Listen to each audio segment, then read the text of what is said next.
ஜனவரி 9ஆம் தேதி சாரை வெங்கடேஸ்வர ஐயாவை போய் பார்த்தேன். அவர் பார்த்தோன்னே இதெல்லாம் சாதாரணங்க, இதை நான் சரி பண்ணி விட்டுறேன், நீங்கள் ஒன்றும் பயப்பட வேணாம் அப்படின்னு சொன்னார்.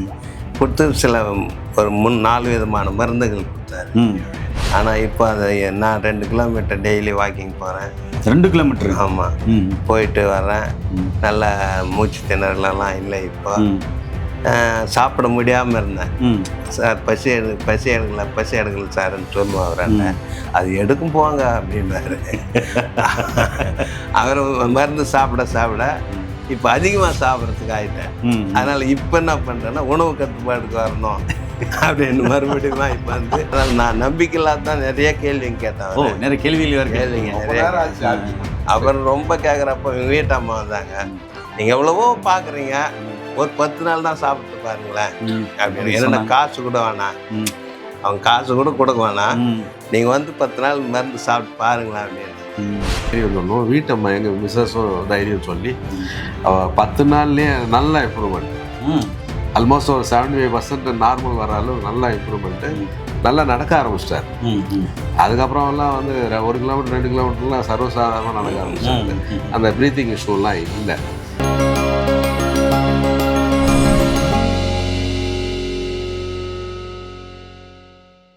இயற்கையை மருந்து சேனலுடைய மேலும் பல பதிவுகளை தெரிந்து கொள்ள இந்த சேனலை சப்ஸ்கிரைப் செய்யவும், பெல் பட்டனை அழுத்தவும். மேலும் மருத்துவரின் ஆலோசனை பெற இந்த வீடியோவில் உள்ள எண்ணிற்கு தொடர்பு கொள்ளவும். இயற்கை மருந்து நிகழ்வு வணக்கம். நம்மளுடைய அருகில் வேதக்கண்ண ஐயா இருக்கார். இவருக்கு 71 வயசு. இவருக்கு ஹார்ட்டில், இருதயத்தில் வால்வு சுருங்கி இருந்தது, இருதயம் வீக்கமாக இருந்தது, 2 இடத்துல பிளாக் இருந்தது. இதனால் ஓப்பன் ஹார்ட் சர்ஜரி பண்ணோம் அப்படின்னு சொல்லிட்டு டாக்டர் பரிந்துரை செஞ்சுருக்காங்க. சரி, இவர் பல இடங்களுக்கு போயிருக்கால், பல மருத்துவங்கள் பார்த்து அதுக்கப்புறம் பயந்து வேண்டாம் அப்படின்னு சொல்லிட்டு சித்த மருத்துவத்துக்கு வந்து படிப்படியாக சரியான சிகிச்சைகள் எடுத்து இன்றைக்கி நோய் நொடி இல்லாமல் ஆரோக்கியமாக இருக்கார். சர்ஜரி எதுவும் தேவையில்லைன்னு டாக்டரும் சொல்லிட்டாங்க. அதுக்கான பிஃபோர் ஆஃப்டர் ரிப்போர்ட்டை காண்பிக்க போகிறோம். இவரையும் பேச வைக்க போகிறோம். இன்றைக்கி எப்படி ஆரோக்கியமாக இருக்காங்கிறத சொல்ல வைக்க போகிறோம். நான் ஒரு விஷயம் சொல்கிறேன், என்னென்னா சித்த மருத்துவத்தில் 4448 வியாதிக்கும் சிறப்பான சிகிச்சை இருக்குதுங்க. சரியான டாக்டர், ஒரே டாக்டரை நீங்கள் தொடர்ந்து போய் ஒரு சித்தா டாக்டர் அருகில் இருக்கிற போய் பார்த்து ட்ரீட்மெண்ட் எடுக்கும்போது கண்டிப்பாக படிப்படியாக அந்த நோயிலேருந்து குணமாயிடுவீங்க. என்ன, உங்களுடைய உணவியல் முறை, வாழ்வியல் முறை கம்பல்சரி மாற்றணும். அதனால் கிட்னி ஃபெயிலியர், லிவர் ஃபெயிலியர், இல்லை ஹார்ட் சம்மந்தமான பிரச்சனைகள், அதே மாதிரி நுரையீரல் சம்மந்தமான பிரச்சனைகள் எதுவாக இருந்தாலும் ஒரே டாக்டரை பார்த்தீங்க அப்படின்னா நிச்சயமாகவே அதை ரிவர்ஸ் பண்ணிட முடியும், சரி பண்ணிட முடியும். அப்படிப்பட்ட ஒரு அற்புதமான காணொலியை இந்த வீடியோவில் பார்க்க போகிறோம். அவருக்கு சிகிச்சை கொடுத்தவர் டாக்டர் அனு மேடம், சதீஷ் சார் டாக்டர் சிகிச்சை கொடுத்துருக்காங்க. அவங்களோட சேர்ந்து பாரம்பரிய சித்த வைத்திய மதிப்புக்குரிய வெங்கடேஷ் ஐயாவும் இணைஞ்சு அற்புதமான மருந்துகளையும் உணவியல் முறையும் சொல்லி கொடுத்துருக்காரு. இது என்ன, எப்படியெல்லாம் குணமாச்சு அப்படின்ற முழுமையான தகவலை இந்த காணொலியில் பார்க்க போகிறோம். வாங்க வீடியோக்குள்ள போகலாம். ஐயா வணக்கம். ஐயா வணக்கம். வேதக்கண்ணா எப்படி இருக்கீங்க? நல்லா இருக்கேன். என்கிட்ட ஒரு ஃபைலாகவே தூக்கி கொடுத்துட்டீங்க. அப்போ நீயே மக்களுக்கு காமிச்சுக்கன்றீங்க. ஆமாம். உங்களுக்கு என்ன பிரச்சனை இருந்தது சொல்லுங்களேன். 27/11/2025 எனக்கு வந்து ஹார்ட் அட்டாக் வந்துங்க. ஹார்ட் அட்டாக் வந்து ராமச்சந்திராவில் போய் சேர்ந்தேன். அங்கே போய் சேர்ந்த உடனே ஒரு 10-15 நாள் அங்கே பெட்டில் இருந்தேன். சுயநினைவு இல்லாமல் இருந்த பேருக்கு அவங்க இசிஜி எக்கோலாம் எடுத்து ஹார்ட்டில் 3 விதமான பிரச்சனை இருக்குதுன்னு சொன்னாங்க. என்னென்ன விதமான பிரச்சனைகள் சொன்னாங்க? ஒன்று ஹார்ட் வீக்கம், 2வது ஹார்ட் அந்த இது வால்வு சுருக்காச்சு, 3வது வந்து 2 அடைப்புகள் அப்படின்னு சொன்னாங்க. இது கம்பல்சரியாக பண்ணி ஆகணும் அப்படின்னு சொன்னாங்க. என்ன பண்ணி ஆகணும்னு சொன்னாங்க?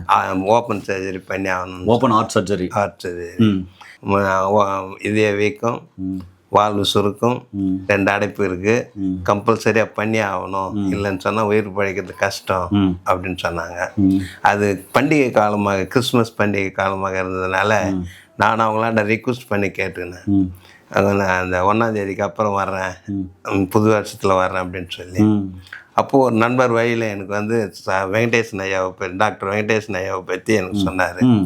எனக்கு இந்த மாதிரி பிரச்சனை 2 அவர் அடைப்பு மட்டும்தான் சொன்னார், எனக்கு இருக்குது. அதனால் அவர் அனுப்பின மருந்து சாப்பிட்டு நல்லா இருக்குது. நம்பிக்கை தான் போங்க. 8 அடைப்பு அவருக்கு. அவருக்கு 8 அடைப்பு. நம்ம வீடியோ போட்டிருக்கோம். ஓ அந்த ஆளு அவர் வந்தார் இல்லைங்களா? 3 பேர் வந்தாங்களா அவங்க? ஆமா ஆமா. ஓகே, ஒருத்தருக்கு 8 அடைப்பு இருந்தது. அதையும் சரி பண்ணி அதன பிஃபோர் ஆஃப்டர் வீடியோ நம்ம போட்டிருக்கோம் ஆல்ரெடி. அவரு தான் ரெஃபரன்ஸ் கொடுத்தாரு. ஓ அவரு சொன்னவருக்கு உங்களுக்கு நம்பிக்கை இருந்தா போங்க, அப்படி இல்லைன்னா நீங்க உங்க இஷ்டம் அப்படின்னு சொன்னாரு. சரி, ஓப்பன் ஹார்ட் சர்ஜரி பண்றதை விட சரி போய் தான் பார்க்கலாமே, அது கேப்ல அந்த பொங்கல் கேப்ல அப்படின்னு சொல்லி 9ஆம் தேதி நான் ஜனவரி 9ஆம் தேதி சாரை வெங்கடேஸ்வர ஐயாவை போய் பார்த்தேன். அவர் பார்த்தோன்னே இதெல்லாம் சாதாரணங்க, இதை நான் சரி பண்ணி விட்டுறேன், நீங்கள் ஒன்றும் பயப்பட வேணாம் அப்படின்னு சொன்னார். கொடுத்து சில ஒரு 4 விதமான மருந்துகள் கொடுத்தாரு. அதை சாப்பிட்டப்போ கொஞ்சம் கொஞ்சமாக ரிலீஸ் ஆச்சு. ரிலீஸ் ஆனோடனே எனக்கு மூச்சு வாங்குறதெல்லாம் கூட குறைஞ்சிது. குறைஞ்சிட்ட உடனே சரி ஒரு 10 நாள் பொறுத்து மறுபடியும் ஒரு இது டாக்டராண்ட போனேன். அவர் வந்து வெரிஃபிகேஷன் பண்ணிக்கலாம் அப்படின்னு போனேன். அவர் என்ன சொன்னார்னா, ஓ உனக்கு மிராக்கிள் நடந்துக்குதியா, இந்த இப்போ இந்த நாள்லேயே உனக்கு வந்து 34லேருந்து உனக்கு வந்து 64க்கு வந்து ஏறி வந்துடுச்சு, அதனால் உனக்கு வந்து உனக்கு வந்து ஆப்ரேஷனே கிடையாது அப்படின்னு சொன்னார். இருந்தா சரி அப்படின்னு சொல்லி மறுபடியும் வந்து வெங்கடேஸ்வர சாரான்னு போயிட்டு விடாமல் தொடர்ந்து சாப்பிட்டுனே வந்தேன். அப்போ வந்த பிற்பாடு தான் இப்போ மறுபடியும் ஒரு தனி சரி இவராடியே போகக்கூடாது, வேற டாக்டர் போயிட்டு நம்ம இசிஜி எக்கோ எடுத்து பார்க்கணும். அவர்களே இவ்வளோ ரிப்போர்ட் இருக்குது, இதில் நிறைய அதாவது மெல்ல மெல்ல குணமான ரிப்போர்ட்டெல்லாம் இருக்குது. இதெல்லாம் ஏன் காமிக்கலன்னா பிஃபோர் ஆஃப்டர் மட்டும் நான் காமிக்கிறேன். இதெல்லாம் நிறைய இருக்குது, கொஞ்சம் கொஞ்சமாக குணமானது, ஒரு கம்ப்ளைண்ட்டாக குணமானதெல்லாம் இருக்குது. சரிங்களா? சொல்லுங்கள். அதுக்கப்புறம் வந்து பணம் எல்லாம் நல்லா நான் ஒன்றுத்தில் வந்து நார்மல்னு வந்து மற்றவங்கெல்லாம் மைல்டாக இருக்குது. அது முன்னெடுத்த ரிப்போர்ட்டு வந்தது, கொஞ்சம் கொஞ்சமாக குணமாக்கிது. இப்போ வந்து பூரணமான சுகத்தை டாக்டர் வெங்கடேசன் சார் ஐயா மூலமாக நமக்கு கிடச்சிருக்குது. இதை வந்து எல்லாரும் மக்களெல்லாம் நானும் ஒரு 10-20 பேருக்கு சொல்லி அவராண்ட அனுப்பிச்சேன், இது மாதிரி போங்க அப்படின்னு சொல்லி. எல்லாரும் போய் பயனடைஞ்சாங்க. குழந்தை இல்லாதவங்களுக்கு கூட ஒருத்தருக்கு மருந்து கொடுத்துனேங்கிறாரு.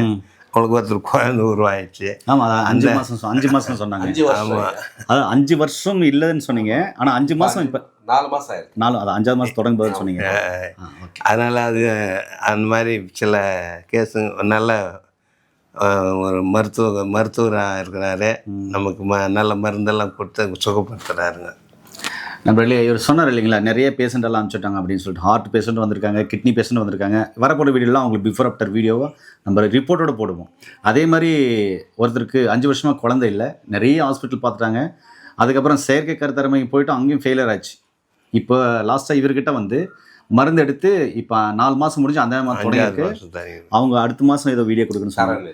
நான் ஒரு வீடியோ கொடுக்குறேன், உலக மக்களுக்கே போட்டு காமிங்க, நான் அவ்வளோ அவஸ்தைப்பட்டேன் நான் அதையும் சொல்லிக்கிறேன். அதை இன்னொரு வீடியோவில் போடுவோம். இப்போ நம்ம விஷயத்துக்கு வரலாம். ஐயா, உங்களுக்கு ஓப்பன் ஹார்ட் சர்ஜரி பண்ணணும்னு சொன்னாங்க இல்லையா? ஆமாம். அப்போது உங்கள் உடம்புல என்னென்ன பிரச்சனைகளை சந்திச்சிங்க? எனக்கு வந்து கை காலெல்லாம் அப்படியே என் காலே இந்த கை தான் ஆயிடுச்சு.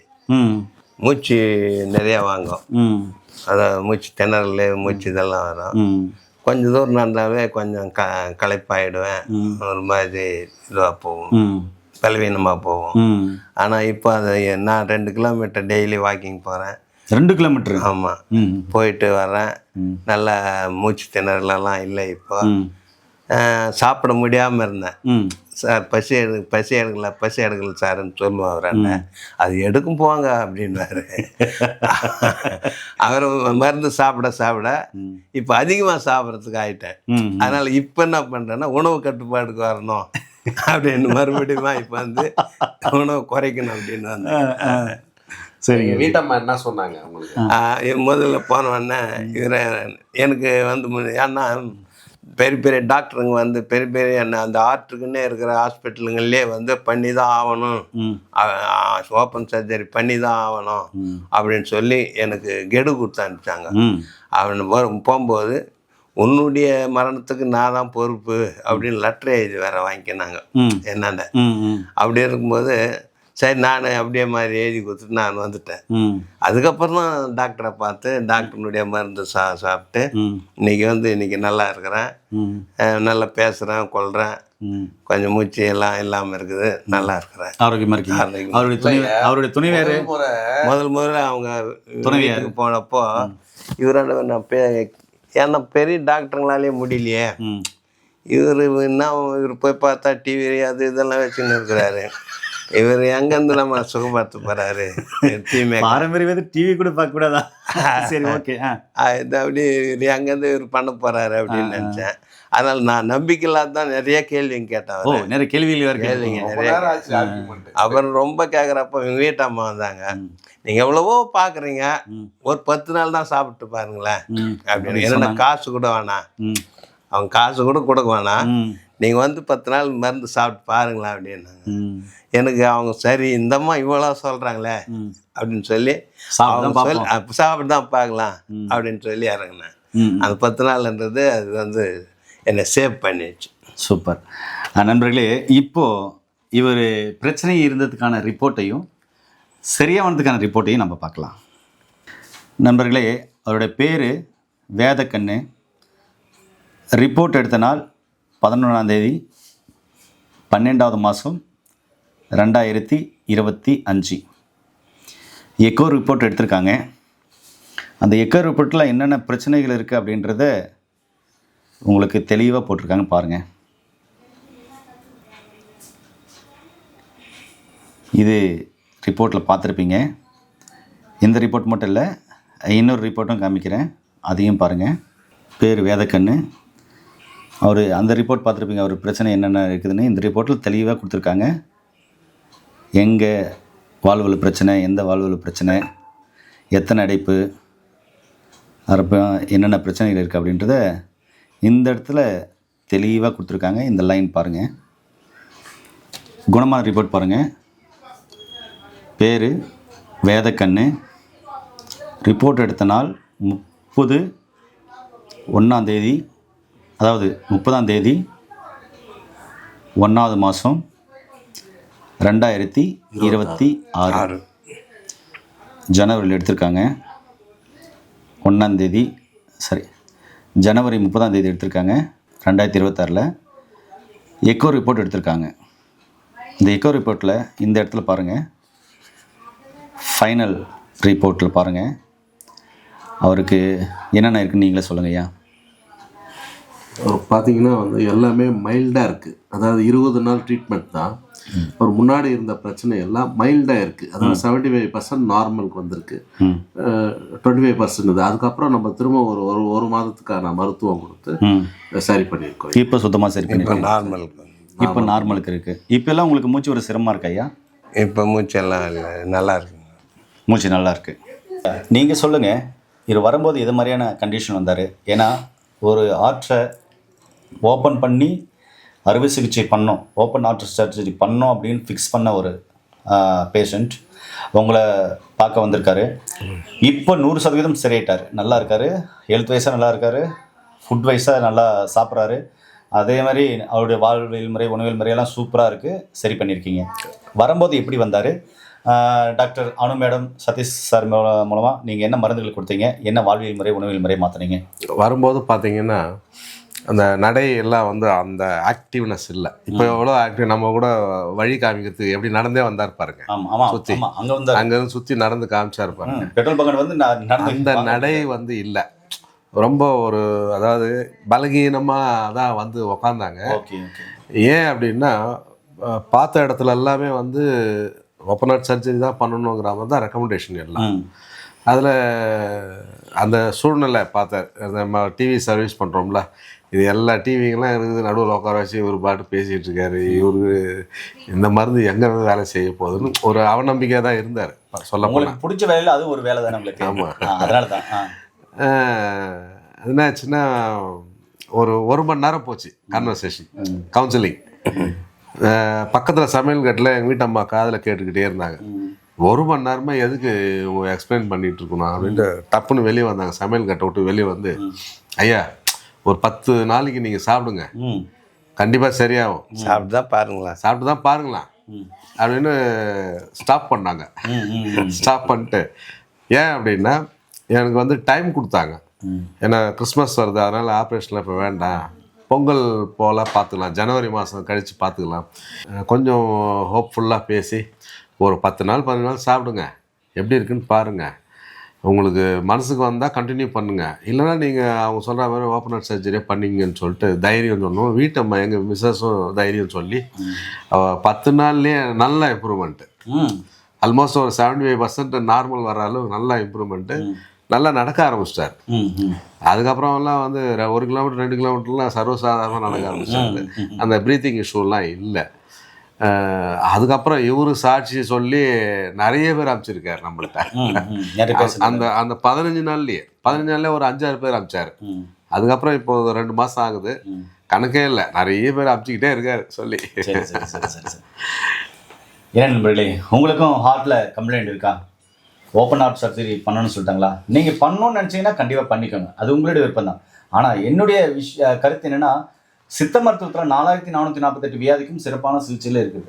ஹார்ட்டுக்கு மட்டும் இல்லை, லிவருக்கு மட்டும் இல்லை, கிட்னிக்கு மட்டும் இல்லை, நுரையீரலுக்கு மட்டும் இல்லை, அனைத்து உறுப்புகளுக்கும் சித்த மருத்துவத்தில் ஆதி முதற் கொண்டு சிறப்பான சிகிச்சைகள் பண்ணிட்டு வராங்க.